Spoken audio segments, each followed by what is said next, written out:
Hello and welcome to SPMIS Academy. Today we will analyze important newspaper articles of 21st February 2023. Please note you can download the PDF version of today's newspaper analysis by clicking the link given in the comment section. This is a list of the topics that we will be covering from today's newspaper. The first article is about GST Appellate Tribunal that has been created recently. And this topic is important from our syllabus GS paper 2 statutory bodies point of view. Indian polity का सब segment है statutory bodies, उस perspective से ये topic important है, Indian economy के लिए भी इम्पॉर्टेंट हो सकता है। देखते हैं क्या है जीएसटी अपीलेट ट्रिब्यूनल। एक ऑटोनोमस ऑर्गेनाइजेशन है, क्वासी जुडिशियल बॉडी की तरह काम करेगा, मतलब पार्टली एक प्रोफेशनल बॉडी है जो एक पर्टिकुलर सेगमेंट यानी कि जीएसटी से रिलेटेड डिस्प्यूट को रिजॉल्व करने में काम करेगा। At the same time it will act like an adjudicatory authority, जैसे कि कोर्ट, इसलिए इसको कहा जा रहा है quasi judicial body. And it is propose, जैसा कि नाम से ही आप समझ रहे हैं, it is propose to resolve disputes related to GST in India. तो देखिए, अगर आप अभी भी देखें जीएसटी से रिलेटेड डिस्प्यूट रिजोल्यूशन का स्ट्रक्चर, तो जीएसटी से रिलेटेड अगर कोई भी डिस्प्यूट हो जाता है, मान लीजिए कि एक ऑर्गेनाइजेशन है XYZ, उसका कुछ जीएसटी लाइबिलिटी बनता है कि 10 लाख का आपको जीएसटी भरना है, जीएसटी डिपार्टमेंट ने उनको नोटिस भेजा, उनके हिसाब से 10 लाख नहीं बनता है, so there might be some dispute regarding GST payment as well. किसी कंपनी, ऑर्गेनाइजेशन और जीएसटी अथॉरिटीज़ के बीच में डिस्प्यूट तो हो ही सकता है। तो उस केस में the matter will be taken up by an adjudicatory authority. वहाँ पे जो फैसला आएगा उसके खिलाफ जीएसटी अपीलेट अथॉरिटी में जाया जा सकता था। उसके बाद अगर अपीलेट अथॉरिटी के भी फैसले से अगर कोई भी पार्टी सेटिस्फाइड नहीं है, या तो जीएसटी अथॉरिटी या तो फिर जो कंपनी XYZ या जो भी है, तो earlier they could move to a high court. लेकिन हाई कोर्ट में ये मामले इतने सारे पहुंच रहे थे जीएसटी रिलेटेड डिस्प्यूट के कि हाई कोर्ट पे बहुत ज़्यादा बर्डन डेवलप होता जा रहा था, पेंडेंसी ऑफ केसेस डेवलप होते जा रहे थे। सो नाउ एक और बीच में लेयर बना दिया गया है इस तरह के डिस्प्यूट को रिजॉल्व करने के लिए, और वो लेयर है अपीलेट ट्रिब्यूनल। याद रखने वाली बात है कि जीएसटी से रिलेटेड जो डिस्प्यूट है ultimately they can be taken up to supreme court as well if supreme court permits of course. So the proposed tribunal is expected to expedite the resolution। ये जो प्रोसेस है dispute resolution का उसको fast forward करेगी। And also it is expected to reduce the burden on judiciary. ये जो high court के ऊपर बर्डन बढ़ता जा रहा है जीएसटी से रिलेटेड डिस्प्यूट का, उस बर्डन को भी कम करने में जीएसटी अपीलेट ट्रिब्यूनल हेल्पफुल रहेगा। तो क्या क्या फ़ायदे हो सकते हैं जीएसटी अपीलेट ट्रिब्यूनल के? Of course it will improve efficiency of GST system. जितना जल्दी डिस्प्यूट रिजॉल्व होगा जीएसटी सिस्टम उतना ही एफिशिएंट होगा। Judiciary will be unburdened and avoid tax evasion. देखिए, टैक्स इवेजन क्या होता है? इलीगल तरीके से टैक्स की लाइबिलिटी को कम करना। तो tax evasion is a method that leads to ultimately creation of black money. जब टैक्स की चोरी करते तो वो पैसा ब्लैक मनी होता है। तो जीएसटी की चोरी करना, और वो तभी संभव हो पाता है जब जो जीएसटी से रिलेटेड डिस्प्यूट रिजोल्यूशन मैकेनिज्म है वो एफिशिएंट नहीं है। लेकिन जीएसटी अपीलेट ट्रिब्यूनल लाने से डिस्प्यूट रिलेटेड मैकेनिज्म एफिशिएंट होगा और tax evasion will be difficult. तो इस कारण से आप मान सकते हैं कि these are going to be the benefits of GST appellate tribunal that has been now recently created. कैसे बनाया गया है जीएसटी अपीलेट ट्रिब्यूनल? तो it has been created with help of a finance bill 2023 that was recently put in the budget presentation. आपको पता है ना, budget presentation मैंने कराया भी है, बजट एनालिसिस। बजट में एक तो मेजर अनाउंसमेंट्स होते हैं कि किन किन सेगमेंट्स में हमारी सरकार फोकस करने वाली है, किन किन एरियाज़ में वो इन्वेस्टमेंट करने वाले हैं, कहाँ कहाँ से पैसा आने वाला है, वेयर मनी कम्स फ्रॉम और where money will go to. ये 2 सेगमेंट होते हैं। उसके अलावा जितने भी टैक्स रिलेटेड नॉर्म्स में बदलाव लाने होते हैं उसके लिए फाइनेंस बिल रखा जाता है। तो एक फाइनेंस बिल रखा गया है जीएसटी अपीलेट ट्रिब्यूनल बनाने के लिए in the recently presented budget by our finance minister. अभी ट्रिब्यूनल की बात चली रही है अपीलेट ट्रिब्यूनल की, तो एक और ट्रिब्यूनल के बारे में यहाँ देख लेते हैं। इंपॉर्टेंट प्रीलिम्स फैक्ट हो सकता है। Income tax appellate tribunal India का पहला ट्रिब्यूनल है टू बी क्रिएटेड ऑन 25 जनवरी 1941। आज़ादी से पहले ये ट्रिब्यूनल बना दिया गया। इसको मदर ट्रिब्यूनल भी कहते हैं फॉर द सेम रीज़न, इतना पहले बनाया गया है इनकम टैक्स अपीलेट ट्रिब्यूनल। इसमें पीटी पर्सपेक्टिव से एक और बात इंपॉर्टेंट है कि सोच करके लगेगा कि income tax appellate tribunal must be working under ministry of finance, लेकिन ऐसा नहीं है। Income tax appellate tribunal works under jurisdiction of ministry of law and justice. The next article is about nuclear power plants in India. This topic is important from our syllabus GS paper 3 science and technology point of view. तो nuclear power plants की बात चल रही है, तो एक बार जरा देख लेते हैं कि न्यूक्लियर पावर प्लांट्स के अंदर न्यूक्लियर टेक्नोलॉजी कौन कौन सी होती है। और न्यूक्लियर टेक्नोलॉजी समझने से पहले न्यूक्लियर रिएक्शंस को समझना जरूरी होगा। और न्यूक्लियर रिएक्शंस देखिए, कौन से रिएक्शंस को न्यूक्लियर रिएक्शन कहा जाता है। तो किसी भी एटम के अंदर 3 मेन कंपोनेंट्स हैं, electron, the proton and neutrons. Proton और न्यूट्रॉन्स मिला करके न्यूक्लियस बनाते हैं, जिसके अराउंड इलेक्ट्रॉन्स रिवॉल्व करते रहते हैं। तो अभी न्यूक्लियस जो प्रोटॉन और न्यूट्रॉन से बनता है, इस न्यूक्लियस में अगर कोई रिएक्शन होता है तो उसी को हम लोग कहते हैं न्यूक्लियर रिएक्शन। और न्यूक्लियर रिएक्शन 2 तरीके का हो सकता है, fission where a larger nucleus में break into 2 relatively smaller nucleus, और फ्यूजन जहाँ पे 2 smaller nucleus may be hydrogen they fuse in order to create a relatively larger nucleus, for example helium। दोनों ही प्रोसेस में एनर्जी रिलीज होती है as a by product. उस energy का इस्तेमाल किया जा सकता है फॉर वेपन क्रिएशन, जिसको हम लोग न्यूक्लियर वेपन कहते हैं, और उसका इस्तेमाल फॉर सिविल न्यूक्लियर पर्पसेस भी किया जा सकता है, बेस्ट है पावर प्रोडक्शन के लिए। तो अभी हम लोग बात करने जा रहे हैं न्यूक्लियर पावर प्लांट्स की, कि कैसे न्यूक्लियर एनर्जी का इस्तेमाल, न्यूक्लियर टेक्नोलॉजी का इस्तेमाल पावर प्रोडक्शन के लिए किया जा सकता है, और हमारे देश में कहाँ कहाँ इससे रिलेटेड न्यूक्लियर पावर प्लांट्स लगाए गए हैं। तो यू सी, अब समझिए कैसे न्यूक्लियर पावर प्लांट में क्या क्या बेसिक स्ट्रक्चर होगा। एक होगा उसका कोर एरिया, ऐसा रिएक्टर एरिया, ऐसा होगा रिएक्टर एरिया। रिएक्टर के अंदर ऐसा न्यूक्लियर रिएक्शन होता रहेगा। एक लार्ज न्यूक्लियस होगा, उस न्यूक्लियस के ऊपर जैसे यूरेनियम 235 का न्यूक्लियस है, उसके ऊपर अगर न्यूट्रॉन से बम्बार्डमेंट कराया जाए तो this uranium 235 breaks into 2 relatively smaller nucleus, barium and krypton. और ये बैरियम एंड क्रिप्टन में ब्रेक तो होता है, बट एक बाई प्रोडक्ट की तरह बहुत सारा एनर्जी रिलीज करता है। साथ ही साथ ये 3 और फ्री न्यूट्रॉन्स रिलीज करता है। ये 3 फ्री न्यूट्रॉन जाकर के वापस से किसी इस तरह के यूरेनियम न्यूक्लियस पे अटैक करेंगे, यूरेनियम 235 पे अटैक करेंगे, and that will again lead to fission of the uranium nucleus, uranium 235 nucleus. तो इस तरीके से एक चेन रिएक्शन बनेगा। एक न्यूक्लियस ने अटैक किया, एनर्जी रिलीज हुई, बैरियम क्रिप्टन 2 छोटे न्यूक्लियस बने, 3 और न्यूक्लियस बन गए, 3 और न्यूट्रॉन बन गए। ये 3 न्यूट्रॉन 3 अलग अलग यूरेनियम 235 के न्यूक्लियस पे अटैक करेंगे। वहाँ से एनर्जी तो रिलीज होगी ही, वो जो न्यूक्लियस है यूरेनियम 235 का वो तो ब्रेक होगा ही, साथ ही साथ 3 और एडिशनल न्यूट्रॉन्स रिलीज होंगे। तो इस तरीके से एक चेन रिएक्शन बनेगा, और वो चेन रिएक्शन सेल्फ सस्टेनिंग होगा। उसको जब तक हम रोके नहीं थ्रू मॉडरेटर्स, वो चेन रिएक्शन सेल्फ सस्टेनिंग होगा और एनर्जी रिलीज करता जाएगा। और वो जो एनर्जी रिलीज होगी इस प्रोसेस में, उस एनर्जी की मदद से वाटर को बॉयल किया जाएगा, या हेवी वाटर ड्यूटेरियम ऑक्साइड, इसको बॉयल किया जाएगा। और बॉयल करने के बाद जो स्टीम बनाई जाएगी, उस स्टीम से टरबाइन को रोटेट किया जाएगा। और टरबाइन जब भी रोटेट होता है, आप देखते हैं ना जनरेटर कैसे काम करता है, आप उसके टरबाइन को रोटेट कराते हैं।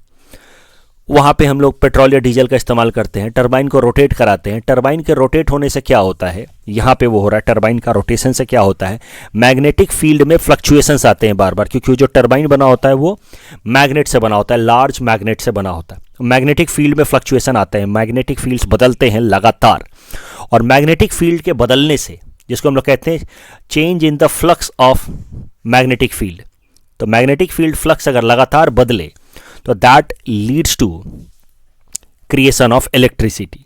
तो जैसे नॉर्मल जनरेटर तो आपने देखा होगा ना, आप घुमाते हैं वो गोल गोल घूमता है, मैग्नेटिक फील्ड फ्लक्स लगातार बदलता है, and that leads to creation of electricity. तो इसी तरीके से स्टीम यहाँ से आएगा ह्यूज एनर्जी से, क्योंकि यहाँ पे एनर्जी रिलीज हुई है न्यूक्लियस से, न्यूक्लियस रिएक्शन से, और वो स्टीम जो इस टरबाइन को घुमाएगा, साथ ही साथ ये स्टीम को जाकर के यहाँ कूलिंग टावर में डाल करके कूल करके वापस से लिक्विड फॉर्मेट में इसी कोर में डाल दिया जाएगा। इस तरीके से एक क्लोज सिस्टम बन जाएगा, जिसमें सारा काम खुद ही होता रहेगा इंटरनली, और पावर प्रोड्यूस होता रहेगा। तो यहाँ न्यूक्लियस अब रिएक्शन होता रहेगा और इसके लिए आपको फ्यूल डालते रहना in the form of uranium 235 और यहाँ पे टरबाइन घूमता रहेगा और ये जो लिक्विड है स्टीम में कन्वर्ट होगा, वापस से लिक्विड में कन्वर्ट होगा और इस तरीके से एनर्जी रिलीज होती रहेगी। इंडिया के अंदर अगर न्यूक्लियर पावर प्लांट्स की बात की जाए तो हमारे देश में इन 7 जगहों पे आई am so sorry nuclear power plants हैं। काइगा में है इन कर्नाटका 4 यूनिट्स हैं, काकरापारा में है इन गुजरात 2 यूनिट है, कुदानकुलम में है तमिलनाडु 2 यूनिट है, मद्रास में है कलपक्कम 2 यूनिट है वहाँ पे, नरोड़ा उत्तर प्रदेश 2 यूनिट है, राजस्थान में टोटल 6 यूनिट्स हैं अलग अलग साइज़ के, तारापुर महाराष्ट्र वहाँ पे 4 यूनिट है अलग अलग साइज़ के। अगर बात की जाए ये गुजरात वाले काकरापारा की तो यहाँ पे अभी 2 यूनिट ऑपरेशनल है लेकिन तीसरा यूनिट बिल्कुल अब रेडी है फॉर गेटिंग ऑपरेशनल। तो आप मान सकते हैं कि हमारे देश में total 22 nuclear reactors across 7 nuclear power plants are working. 23rd nuclear reactor that is coming up in Kakrapar Gujarat is now going to be functional any time. तो अभी हमारा टोटल कैपेसिटी है लगभग 6780 मेगावाट का। जो करंट न्यूज़ है वो इसी से रिलेटेड है। भारत सरकार अब हरियाणा के अंदर एक नया न्यूक्लियर पावर प्लांट लेकर के आ रही है, हरियाणा के गोरखपुर विलेज में in Fatehabad district of Haryana which is about 150 kilometre north of Delhi. यहाँ पे 2 प्रेशराइज्ड हेवी वाटर रिएक्टर लगाए जाएंगे ऑफ 700 मेगावाट कैपेसिटी ईच। तो देखिए अलग अलग कैपेसिटी के हैं pressurised heavy water reactor type के न्यूक्लियस। इनको प्रेशराइज्ड हेवी वाटर क्यों कहते हैं? क्योंकि इसमें हेवी वाटर D2O इस्तेमाल किया जा रहा है, ड्यूटेरियम ऑक्साइड, और उनको प्रेशराइज्ड हेवी वाटर कहते हैं क्योंकि that works at a higher temperature, I am so sorry at a higher pressure, तो इसीलिए इनको कहा जाता है pressurised heavy water. Just give me a moment, I think that will work fine now.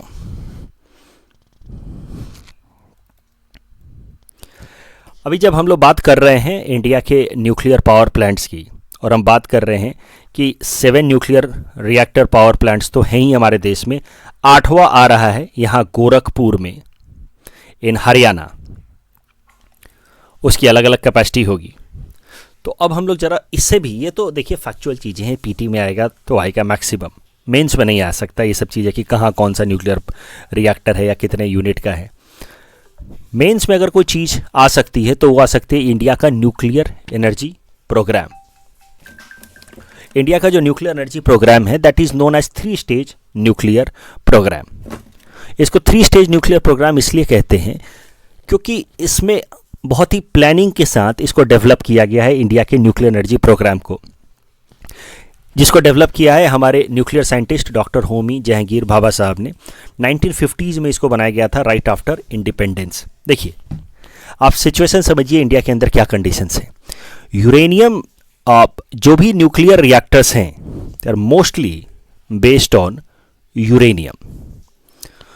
Uranium की अगर बात की जाए तो यूरेनियम नेचुरल तरीके से जो मिलता है उसमें 0.7% होता है यूरेनियम 235, 99.3% होता है यूरेनियम 238।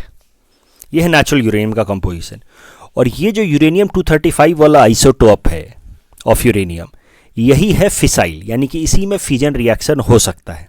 यूरेनियम 238 में सीधा सीधा फिजन रिएक्शन नहीं हो सकता, लेकिन ये यूरेनियम 238 फिसाइल तो नहीं है लेकिन फर्टाइल है। There is difference between fissile and fertile. Fertile वो मैटर्स होते हैं, वो न्यूक्लियर मैटर्स होते हैं जिनका अगर किसी रिएक्टर के अंदर उनको डाल दिया जाए और उनके न्यूक्लियस में कुछ रिएक्शंस करा दिए जाए तो मौजूदा स्टेज में तो फर्टाइल नहीं है, लेकिन उनके अंदर कुछ, अगर उनके न्यूक्लियस में कुछ बदलाव कर दिए जाए तो वो मौजूदा स्टेज में तो वो फिसाइल नहीं है, फर्टाइल है, लेकिन अगर उनके न्यूक्लियस में कुछ बदलाव कर दिया जाए तो वो फिसाइल हो सकते हैं। ऐसे न्यूक्लियस को कहा जाता है फर्टाइल मटेरियल्स। तो uranium 238 is fertile while uranium 235 is fissile. Uranium 238 fertile है, राइट। वैसे ही अब आपको एक बात समझनी है, एक एलिमेंट होता है thorium. Thorium atomic mass 232, so thorium 232 is fertile. Fertile मतलब कि इसको आप कन्वर्ट कर सकते हैं फिसाइल मटेरियल में, लेकिन ये ओरिजिनल नेचर में ये फिसाइल नहीं है, मतलब फिजन रिएक्शन ये ओरिजिनल शेप में नहीं कर सकता। इसको आप बदल सकते हैं और फिजन रिएक्शन के लायक इसको बना सकते हैं। तो कैसे होता है जरा देखिए। क्या है इंडिया का 3 स्टेज न्यूक्लियर पावर प्रोग्राम, जिसको डेवलप किया था डॉक्टर होमी जहांगीर भाभा साहब ने।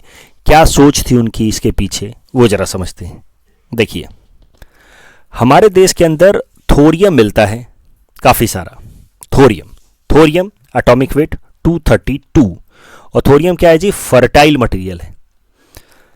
दुनिया का 25% थोरियम रिजर्व हमारे देश में है, हमारे पास है। लेकिन थोरियम सीधा सीधा न्यूक्लियर रिएक्शन नहीं कर सकता, सीधा सीधा एनर्जी प्रोड्यूस नहीं कर सकता।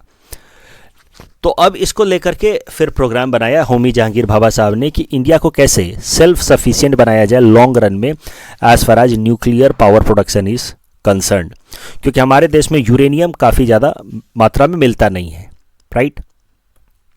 तो यूरेनियम हमें ज़्यादातर इंपोर्ट करना होता है, हमारे देश में कुछ खास मिलता नहीं है। अभी देखिए, uranium mostly imported by India, अभी तक तो यही है, अभी थोड़ा बहुत मिला है हाल फिलहाल में, तो अभी देखते हैं उससे क्या बदलाव आता है। लेकिन uranium is mostly imported by India till now for our heavy pressurised heavy water reactors. अब यूरेनियम हम जब इंपोर्ट करते हैं तो उसमें मेनली क्या होता है, यूरेनियम 235 होता है फिसाइल मटेरियल। यूरेनियम 238 तो बेकार होता है, वो तो सीधा सीधा तो फिजन रिएक्शन करेगा नहीं। तो अब यूरेनियम को जब हम फर्स्ट स्टेज रिएक्टर में डालते हैं, यानी कि यूरेनियम का से जब हम इलेक्ट्रिसिटी प्रोड्यूस करते हैं, तो आउटपुट या बाई प्रोडक्ट में आता है प्लूटोनियम। ये प्लूटोनियम को हम इकट्ठा करते जाएंगे, ऐसा बताया डॉक्टर होमी जहांगीर भाभा साहब ने कि पहले हम लोग लगाएंगे जो रिएक्टर्स, उनको कहा जाएगा प्रेशराइज्ड हेवी वाटर रिएक्टर्स, जो हमारे देश में लगाए जा रहे हैं। सब प्रेशराइज्ड हेवी वाटर रिएक्टर्स हैं, आप देखिए सब प्रेशराइज्ड हेवी वाटर रिएक्टर हैं। एक कुदानकुलम में बस आ रहा है, वो सेकंड स्टेज का है। तो देखिए, होमी जहांगीर भाभा साहब ने कहा कि पहले आप यूरेनियम इंपोर्ट करें और यूरेनियम से आप इलेक्ट्रिसिटी प्रोड्यूस करें। इस तरह के रिएक्टर्स को कहा जाएगा प्रेशराइज्ड हेवी वाटर रिएक्टर, और वो सब अभी हमारे देश में प्रेशराइज्ड हेवी वाटर रिएक्टर ही काम कर रहे हैं। इस प्रोसेस में यूरेनियम से आपने एनर्जी तो प्रोड्यूस कर ली, और यूरेनियम को इंपोर्ट करके एनर्जी तो प्रोड्यूस कर ली, बाई प्रोडक्ट आया प्लूटोनियम। प्लूटोनियम को आप इकट्ठा करते रहें, कलेक्ट करते रहें। जब काफ़ी सारा प्लूटोनियम आपके पास इकट्ठा हो जाए, तब आप सेकेंड स्टेज रिएक्टर्स बनाना शुरू कीजिए अपने देश में, जिनको कहा जा रहा है फास्ट ब्रीडर रिएक्टर। इनको फास्ट ब्रीडर रिएक्टर इसलिए कहा जा रहा है क्योंकि इनमें अब आप प्लूटोनियम को फ्यूल की तरह इस्तेमाल करेंगे, because plutonium is also fissile. Plutonium को फ्यूल की तरह इस्तेमाल करेंगे और उसमें आप यूरेनियम को डालेंगे as a mixture, uranium mixture oxide डालेंगे अलॉन्ग विथ प्लूटोनियम। तो इससे क्या होगा, एनर्जी प्रोड्यूस होगी और यूरेनियम 233 मिलेगा बाई प्रोडक्ट के तौर पे, आउटपुट पे। इसीलिए इसको कहा जा रहा है फास्ट ब्रीडर रिएक्टर, क्योंकि जितना ये यूरेनियम लेगा उससे ज़्यादा ये यूरेनियम प्रोड्यूस करेगा, क्योंकि कुछ प्लूटोनियम भी यूरेनियम में कन्वर्ट होते रहेंगे। इस तरीके से ये होगा फास्ट ब्रीडर रिएक्टर यूरेनियम 233। तो फर्स्ट स्टेज के बाद हमारे देश में सेकेंड स्टेज रिएक्टर्स लगाए जाएंगे इस टाइप के, जिनको कहा जाएगा फास्ट ब्रीडर रिएक्टर। और फिर जब काफ़ी सारा यूरेनियम 233 इकट्ठा हो जाएगा हमारे पास, तब हम थर्ड स्टेज रिएक्टर्स बनाना शुरू करेंगे हमारे देश में, इसको कहा जा रहा है थोरियम बेस्ड रिएक्टर, जिसमें हम लोग थोरियम, जो हमारे देश में काफ़ी सारा है, पूरे दुनिया का 25% रिजर्व हमारे पास है, उसको यूरेनियम के साथ मिक्स करके हम लोग प्रोड्यूस करना शुरू करेंगे इलेक्ट्रिसिटी।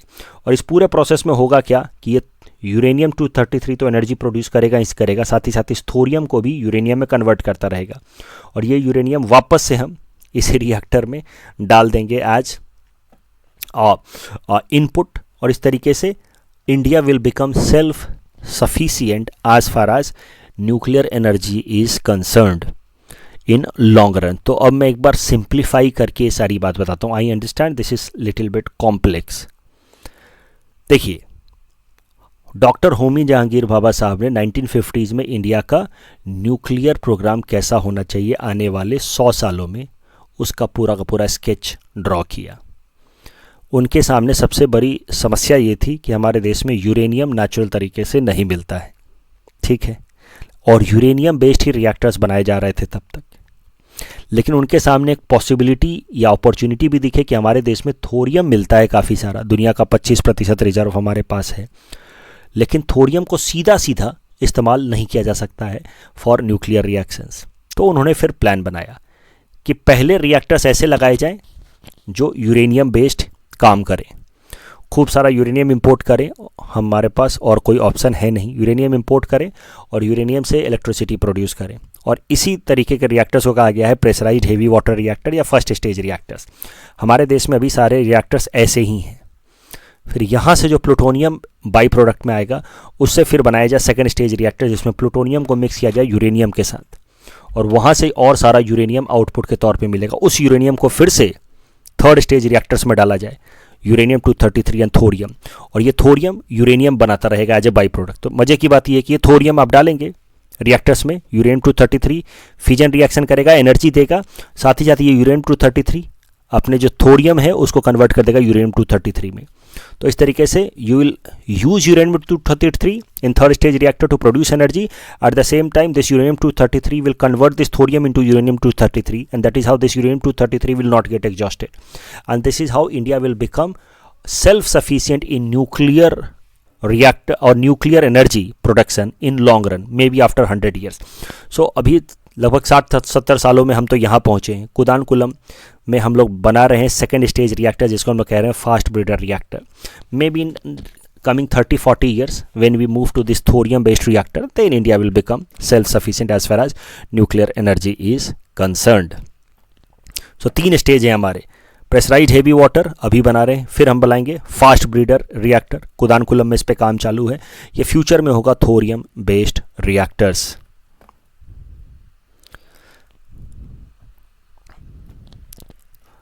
देखिए मैंने क्या कहा, फास्ट ब्रीडर रिएक्टर प्रोजेक्ट के बारे में जरा देखते हैं। So there is one correction, fast breeder project is coming at not Kudankulam in Tamil Nadu, it is coming at Kalpakkam in Tamil Nadu. तो it is coming at Kalpakkam fast breeder reactor, it is yet to be completed, but उम्मीद है कि by end of this year 2023 it will be completed. इस topic के basis पे prelims practice question हमने आपको दे रखा है। Please attempt this question and you can submit the answer in the comment section. The next article is about RTGS versus NEFT. This topic is important for my syllabus GS paper 3 Indian economy point of view. NEFT electronic method से पैसा online transfer करने का full form इसका national electronic fund transfer. Most Indian banks provide NEFT feature on internet banking and mobile banking. आपने भी इस्तेमाल किया होगा। इसके कुछ पॉइंट्स हैं पीटी पर्सपेक्टिव से आपको याद रखना होगा। मिनिमम अमाउंट आप 1 रुपया भी ट्रांसफ़र कर सकते हैं। सेटलमेंट जो है वो 30 मिनट के अंदर हो जाता है इन बैचेज। बैचेज से मेरा मतलब है कि स्टेप बाय स्टेप होता है। देखिए एनईएफटी इसको नेशनल इलेक्ट्रॉनिक फंड ट्रांसफ़र कहते हैं। Transactions made through NEFT do not take in real time, real time में नहीं हो रहा है, it happens in batches. Batches का मतलब है कि 30 मिनट का जो भी सेटलमेंट है वो एक साथ होगा, फिर अगले 30 मिनट का एक साथ होगा। रियल टाइम क्या होता है, हर मोमेंट ट्रांसफ़र होता रहे। तो एनईएफटी में transactions do not happen in real time, it happens in batches. As per RBI guidelines the payment made via NEFT are processed and settled half hourly batches में। NEFT transactions can be performed 24/7. As I said, minimum transaction is 1 rupee. Maximum transaction के लिए कोई limit नहीं है। Money transferred through NEFT does not require any additional transaction cost. वहीं होता है RTGS। नाम से ही आपको पता चल रहा है NEFT और इसमें मेन अंतर क्या है, रियल टाइम ग्रॉस सेटलमेंट है, लेकिन इसमें मिनिमम अमाउंट होना चाहिए 2 लाख रुपए का। इसमें इमीडिएट सेटलमेंट होता है। RTGS is a payment mode where the money is transferred from one bank account to the another in a real time without any delay. ये भी 24/7 अवेलेबल है, लेकिन इसमें मिनिमम ट्रांसफ़र लिमिट 2 लाख का है और मैक्सिमम ट्रांसफ़र का तो कोई यहाँ पे भी लिमिट है नहीं। तो आपको पढ़ना है और समझना है। NEFT और RTGS में इसलिए करा रहा हूँ, पीटी में सवाल पूछा जा सकता है।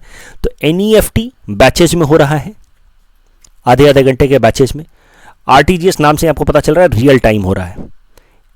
NEFT में मिनिमम 1 रुपया भी आप कर सकते हैं, RTGS में आप मिनिमम 2 लाख रुपए करना होगा आपको। न्यूज़ जो है वो काफ़ी इंपॉर्टेंट नहीं है इस टॉपिक से रिलेटेड, कि फॉरेन कंट्रीब्यूशन रेगुलेशन एक्ट में NEFT और RTGS से रिलेटेड जो नॉर्म्स उसमें थोड़े बदलाव लाए गए हैं। ये नियम जो बदलाव लाए गए हैं वो एग्जाम पर्सपेक्टिव से ज़्यादा इंपॉर्टेंट है नहीं, येट आपको मैंने ये टॉपिक इसलिए कवर किया so that you could get to know about RTGS and NEFT। इस टॉपिक के बेसिस पे प्रीलिम्स प्रैक्टिस क्वेश्चन हमने आपको दे रखा है। Please attempt this question and you can submit the answer in the comment section. The next article is about new CEO of Niti Aayog. This topic is important from prelims exam point of view. सबसे पहले नीति आयोग का structure समझते हैं। तो NITI Aayog has one chairperson and prime minister of India is ex officio chairperson of Niti आयोग। उसके अलावा there is one vice chairperson of Niti आयोग who is appointed by the prime minister himself. उसके अलावा नीति आयोग के एक CEO होते हैं who is appointed by the prime minister himself for a fixed tenure. CEO जो नीति आयोग के होते हैं उनकी रैंक एक secretary of the government of India के बराबर होती है। नीति आयोग के अंदर अगर बॉडीज़ की बात की जाए, क्या क्या बॉडीज़ हैं, तो there is one governing council that includes chief minister of all states, lieutenant governor of union territories. There is regional council. तो regional council time to time बनाया जाता है to address specific regional issues that comprise chief minister and lieutenant governors chaired by prime minister of the particular region जिसके लिए regional council बनाया गया है। नीति आयोग के अंदर 4 ministers, union council of ministers को बनाया जाता है x officio member.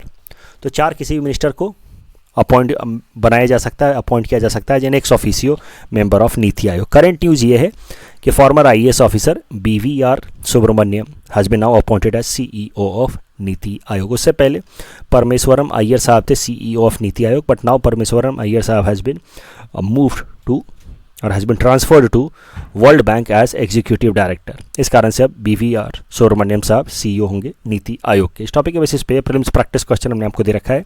Please attempt this question and you can submit the answer in the comment section.